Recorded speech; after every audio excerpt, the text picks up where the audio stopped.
ගමේ තියෙන ලස්සන තැනක් බලන්න යන්ද. ඉතින් එන්නකො යන්න අපිත් එක්ක.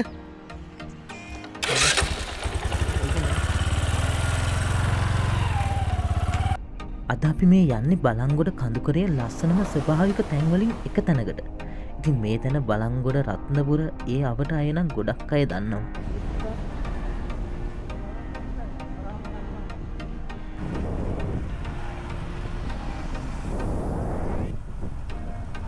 ඔය පාරේ දිගටම ගියාම වේවලත්ත ඊළඟට රත්නපුර. ඉතින් අපි මෙතනින් හැරෙනවා. මෙතනින් හැරිලා පටු පාරක තමයි ආයෙත් යන්න තියෙන්නේ.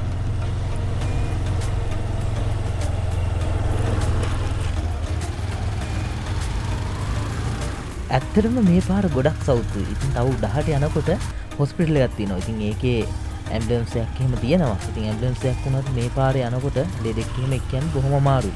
ඉතින් මේ පාරක් ඉතින් හැදෙනවා නම් ගොඩක් හොඳයි. ඒත් ඉතින් කවදාකවත් වෙන්නේ නැති වැඩක්.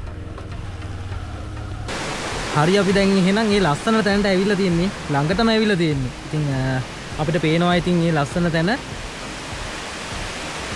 හරි. තව උඩහට යන්න පුළුවන්. අපි එහෙනම් ගිහිල්ලා බලමු. ඔව් කියන්න බැරි වුණානේ. මාත් එක්ක ගමේ යාළුවෙක් ආව මගේ උදව්වට.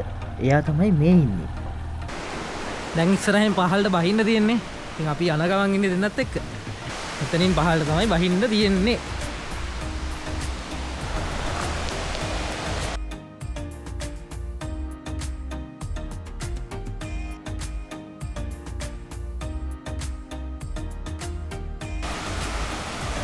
ඒ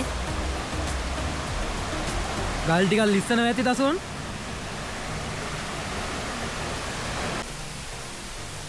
අලුපොළ ඇල්ල. ඉතින් අලුපොළ ඇල්ල තමයි මේ ඇල්ලේ නම. වැසි කාලෙට නම් ඇල්ල තවත් ලස්සන වෙනවා. ගම ඇතුලේ තියෙන මේ ලස්සන තැන අපිට සිදු වෙනවා නම් ගොඩක් අඩුයි. ට්‍රැවල් බ්ලොග් කරන ඒ වගේම නේචර් ලවර්ස්ලාට මේ තැන ලස්සනම තැන. ඇත්තටම මේ තැනට ඇවිල්ලාම බලන්න ඕනේ. අපි දැන් මේ ලස්සන තැනට ඇවිල්ලා තියෙන්නේ. ඉතින් මම කතා කරන එක ඇහෙන්නෙත් නැහැ. ඉතින් දියාලේ සද්ද එච්චරකටම වැඩි. ඉතින් බලන්න පුළුවන් අපිට මේ පැත්තෙන්. ඒ වගේම පින්න වදින ඇඟටම මාරම ලස්සනක් තියෙන්නේ. බලන්නකෝ එනවා.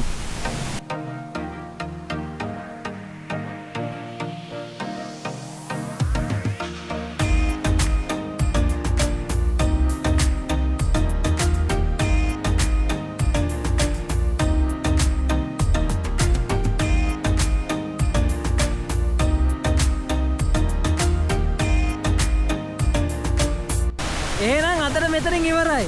ඉතින් වැස්සක් එනවා. මේක සැර වෙන කලින් යන්නත් ඕනි. ඉතින් අනිවාර්යෙන් ඊළඟ සැරේත් මේ වගේ එකක් අරන් එනවා. අරන් එනව නේද? එහෙනම් අපි ගිහින් එන්න ජය වේවා.